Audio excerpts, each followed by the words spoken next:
toutes et à tous. Après une assez longue période de calme relatif, l'enlèvement de 3 adolescents israéliens par une organisation terroriste, le Hamas probablement, bouleverse la donne dans la région. Toujours pas de nouvelles des 3 jeunes gens à l'heure où nous enregistrons. Toujours pas de revendications sérieuses non plus. Et d'autres questions d'ordre plus politique que sécuritaire se posent d'ores et déjà. Dans quelle mesure ce kidnappage est-il lié à la réconciliation interpalestinienne et à l'échec des négociations de paix? La volonté affichée par le gouvernement israélien de mettre un terme aux libérations de prisonniers palestiniens a-t-elle ou non joué un rôle? Pour en débattre dans ce nouveau numéro de Tout est dans la presse, Daphné Rousseau du bureau de Jérusalem de l'agence France Presse. Bonjour Daphné. Daniel Sheikh, ancien ambassadeur d'Israël en France, et Ali Waked, journaliste indépendant. Merci à tous les trois. Un petit rappel des faits en images. On se retrouve pour le débat.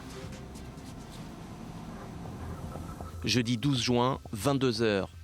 3 adolescents israéliens sont portés disparus alors qu'ils faisaient de l'autostop près du Gush Etzion, un bloc d'implantation au sud de Jérusalem. Vendredi 13 juin, dans la matinée, Tsahal et les services de sécurité intérieure sont sur le pied de guerre pour tenter de retrouver les 3 adolescents. À 14h, sur les réseaux sociaux israéliens, des rumeurs sur un supposé assaut se répandent. Vendredi 13 juin, dans l'après-midi, un porte-parole de Tsahal confirme la disparition des 3 jeunes, mais dément les rumeurs au sujet d'une opération secrète.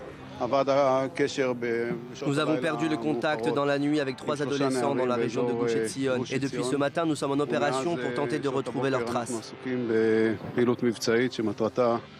Netanyahou réunit alors des consultations d'urgence au QG de l'état-major à Tel Aviv. Il tient Mahmoud Abbas pour responsable.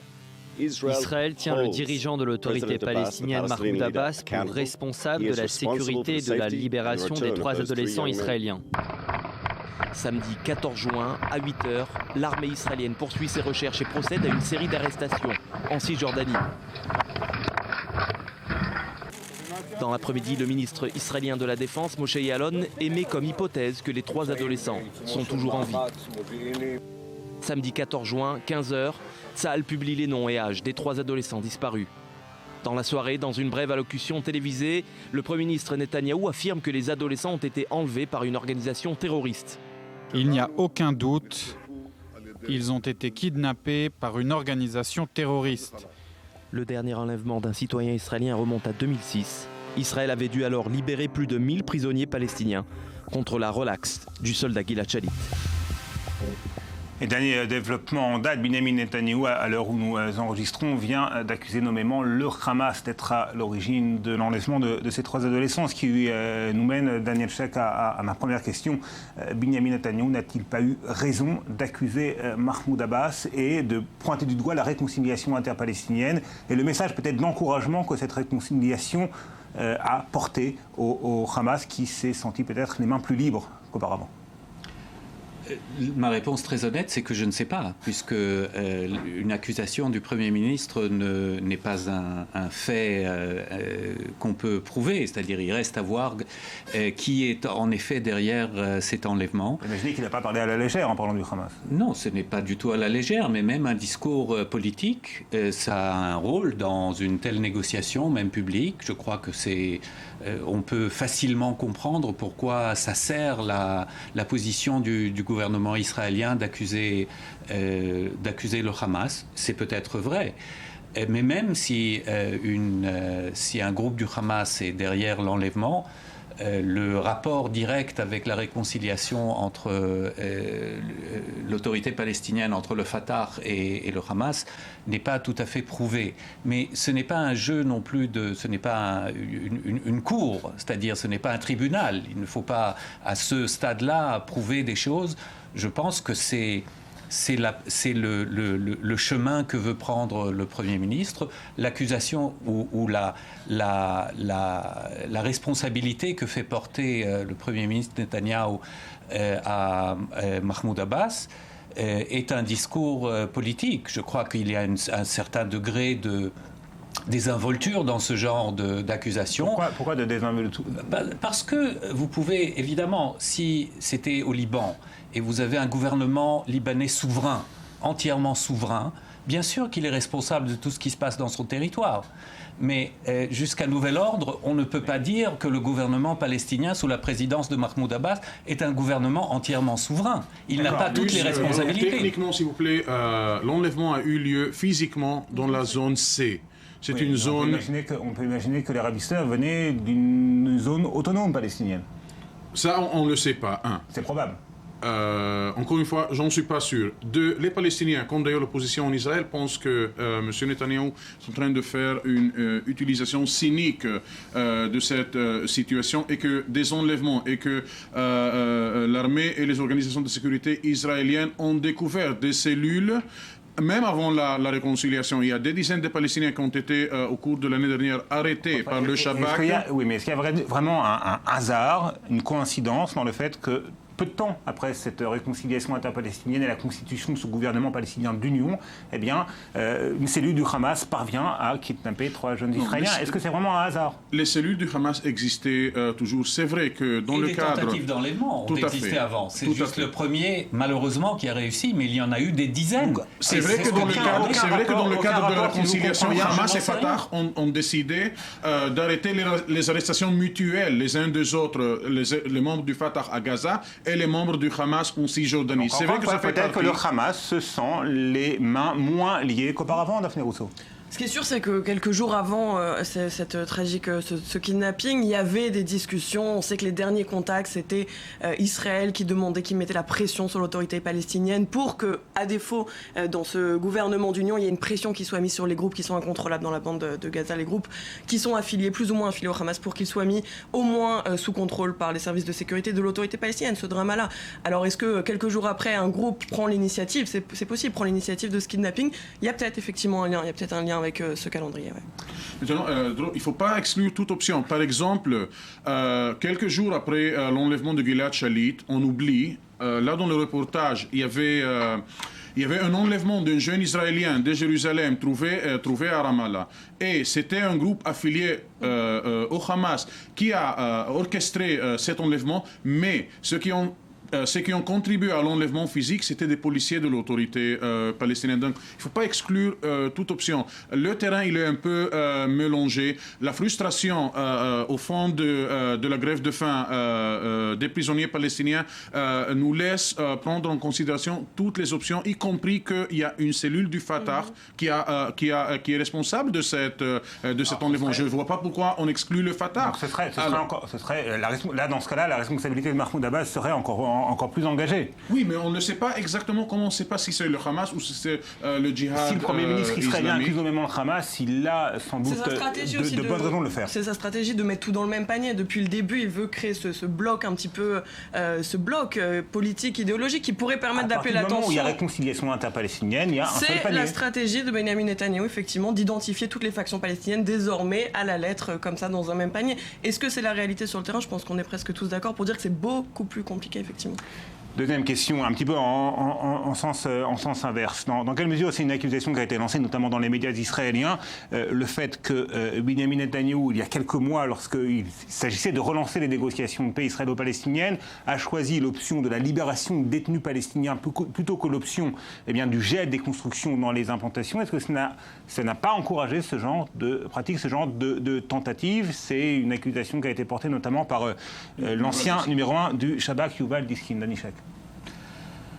Je vais vous dire d'abord quelque chose. Moi, je me sens un peu mal à l'aise dans ce débat parce que toute cette instrumentalisation de gauche, de droite, des Palestiniens, du gouvernement israélien, d'un événement qui, au fond, est un événement tragique pour 3 familles, pour un peuple. Je pense que c'est... Non, je vais terminer. Non, je pense que c'est un peu prématuré de le faire et que l'effort, à la fois du gouvernement israélien, et, je l'espère, du gouvernement palestinien, puisqu'il se distance de ce genre d'action, doit être porté vers la résolution, je l'espère, heureuse de cet incident.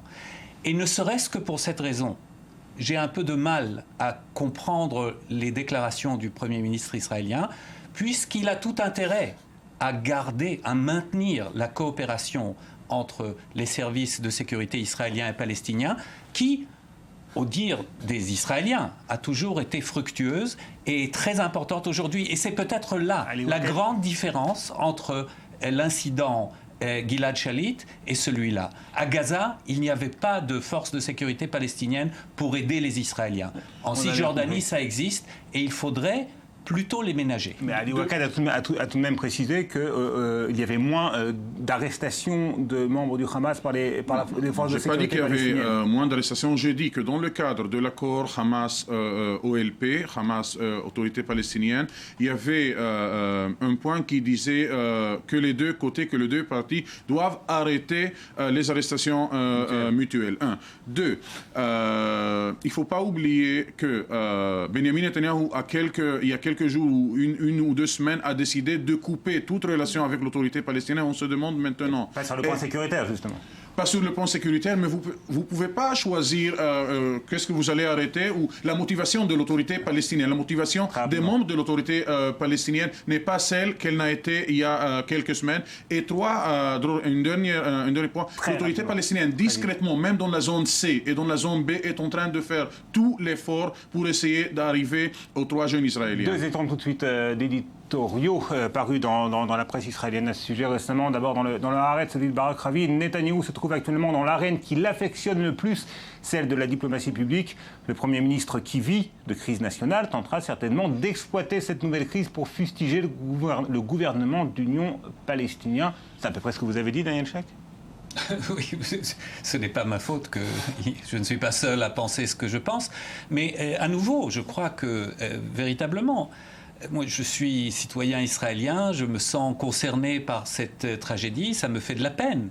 Mais je pense qu'il y a en effet une véritable dimension de diplomatie publique exploitée par mon gouvernement dans cet événement pour essayer de convaincre l'opinion internationale de la mauvaise foi de ce gouvernement d'union nationale. Est-ce que c'est pas un peu de bonne guerre ? Je termine ma phrase. C'est pas illégitime de le faire, mais il faudrait l'assumer. Il faudrait assumer cette responsabilité. Je ne pense pas pour ma part que c'est le meilleur moyen pour arriver à la solution heureuse de cet événement. On a bien compris. Deuxième extrait qui va dans un sens tout à fait contraire au premier. Il est signé Nadav Shragaï dans le Israël Hayom. Voilà, les services de sécurité palestiniens ont beaucoup coopéré avec l'armée israélienne, on vient d'en parler. L'enlèvement est directement lié au climat d'incitation à la haine d'Israël qui règne en Cisjordanie. Daphné, vous en pensez quoi ? On est dans du porte-voix de la ligne officielle du gouvernement. Il n'y a pas d'incitation à la haine. Non, ce n'est pas faux, bien sûr qu'il y a, mais nous vivons un conflit. Il y a un conflit entre les Israéliens et les Palestiniens. Ça ne se passe pas dans l'agréable... Inciter à la haine n'est pas le meilleur moyen de régler le conflit. Non, mais s'il y avait une autre possibilité de le régler, ce serait mieux. Une négociation, ce ne serait pas une mauvaise idée. Encore une fois, on monte un niveau macro. On est en train, encore une fois, de mettre ensemble, d'agglomérer ensemble des groupes qui ne sont pas forcément les mêmes. Et je pense que c'est la stratégie de Benjamin Netanyahou maintenant. C'est de pousser, pas seulement de fustiger le gouvernement d'union palestinien, mais de le pousser jusqu'à ces contradictions, éventuellement dans l'attente. De l'incitation à la haine dans l'autorité palestinienne, il ne parle pas de ce qui peut se dire dans les mosquées affiliées au Hamas, mais des médias de l'autorité palestinienne, du système éducatif de l'autorité palestinienne. Est-ce que c'est pas lié aux événements qu'on est en train de vivre ? Alors encore une fois, maintenant on est en train d'accuser l'autorité palestinienne comme elle était avant, comme elle est maintenant avec le Hamas. L'incitation à la haine n'était pas beaucoup mieux, ça n'a pas commencé avec l'Union nationale. Tout est dans un agglomérat qui, je pense, est loin encore une fois de ce qui se passe réellement. Pourquoi on ne parlait pas de l'incitation à la haine quand il n'y avait pas, dans les premières années d'Oslo, alors que le programme d'éducation dans les écoles palestiniennes était toujours le même. 1.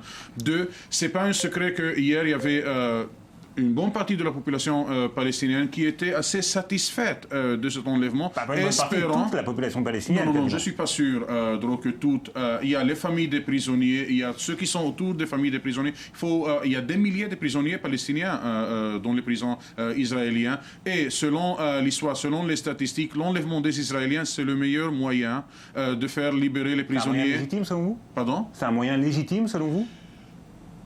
Bon, selon ce qu'a prouvé l'histoire, et l'histoire toute récente, et Yuval Diskin vient de critiquer ce genre de solution, les Palestiniens ont vu leurs proches libérés que dans le cadre d'enlèvement, alors que ceux qui ont été libérés dans le cadre des accords avec Abou Mazen étaient des prisonniers auxquels il restait quelques jours ou quelques semaines dans les prisons israéliennes. On imagine que là, ce sera quand même pas le cas. A priori, si ces 3 jeunes, à l'heure où on parle, sont toujours en Cisjordanie Et toujours vivants, évidemment, il n'y aura pas des négociations comme quand on ne peut pas faire d'opération militaire. A priori, il pourrait y avoir une opération militaire et on ne sera pas finalement ce débat autour du prix à payer. Si je peux me permettre l'expression, c'est pas le bon. Et si on parle du prix, il y a le gouvernement qui a décidé récemment, le comité Shamgar, qui a décidé qu'il n'y aura plus d'échanges massifs.